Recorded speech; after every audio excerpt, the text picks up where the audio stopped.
আজই আদালতে তোলা হবে আওয়ামী লীগের যুগ্ম সাধারণ সম্পাদক ও সাবেক মন্ত্রী ডক্টর দীপু মনিকে। New Zealand dairy excellence in quality. সোমবার সন্ধ্যায় বারিধারা ডিওএইচএস থেকে গ্রেফতার করে তাকে রাখা হয়েছে ডিবি কার্যালয়ে। সহকর্মী রাব্বি সিদ্দিকী রয়েছেন সেখানে, তার কাছে জানার চেষ্টা করব। রাব্বি, দীপু মনিকে কখন নাগাদ আদালতে তোলার জন্য ডিবি কার্যালয় থেকে বের করা হতে পারে এবং এ বিষয়ে বিস্তারিত কি তথ্য রয়েছে আপনার কাছে?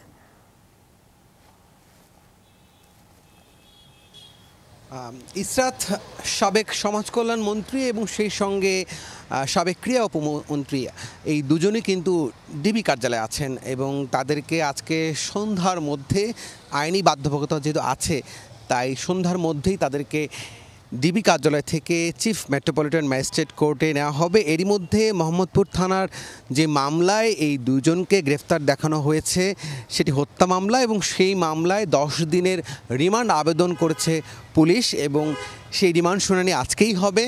এখন পর্যন্ত যে তথ্য আমাদের কাছে আছে, মূলত এই যে ছাত্র জনতার উপর নির্বিচারে গুলি, হত্যা এবং এই হত্যার সঙ্গে সাবেক সমাজ কল্যাণ মন্ত্রী, সেই সঙ্গে এই আরও যারা গ্রেফতার হয়েছেন তাদের অনেকেরই সংশ্লিষ্টতা আছে এবং সে কারণেই কিন্তু এই রিমান্ড। এরই মধ্যে কিন্তু ইসরাত, আপনি জানেন যে এই ডিবি কার্যালয়ে আওয়ামী লীগেরই প্রভাবশালী মন্ত্রী, আপনি জানেন আইনমন্ত্রী তিনি, এবং সেই সঙ্গে সালমান এফ রহমান আইসিটি প্রতিমন্ত্রী সহ আরও বেশ কয়েকজন ডিবির কার্যালয়ে আছেন, পুলিশি রিমান্ডে আছেন এবং তাদের রিমান্ড 10 দিনের ছিল।